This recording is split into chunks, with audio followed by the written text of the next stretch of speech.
Desidido ang Philippine Drug Enforcement Agency na paigtingin ang kampanya nito kontra droga.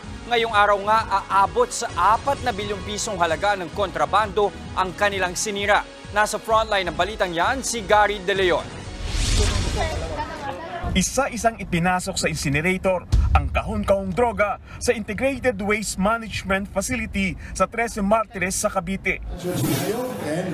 Maya-maya pa, binuksan na ang makina para sunugin ang mga droga.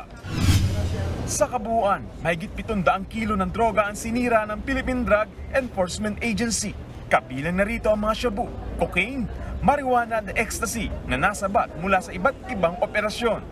Ang kabuuang halaga ng mga ito, tumataginting na 4.5 billion pesos.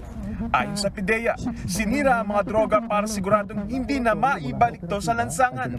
Ang target po natin at binigbigay utos din po yan ng mahal na Pangulo sa ating Director General na makipagtulungan sa prosecution service, ganun din po sa korte, at sa iba't iba pang sangay ng pamahalaan upang ganito nga po, hindi na magtagal sa ating kustudiya ang mga ganitong ebidensya.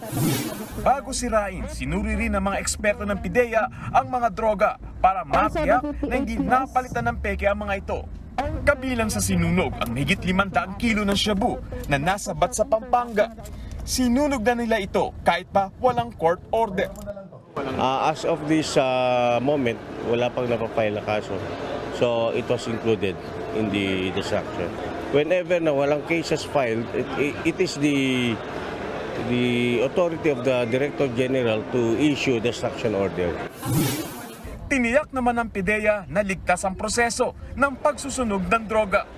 Matapos sunugin ay muling babalikan ng PIDEA ang lugar nito para kumuha ng mga sample ng mga abo dito sa pyrolysis chamber upang masiguro na wala ng traces ng droga na matitira sa kanilang mga sinunog.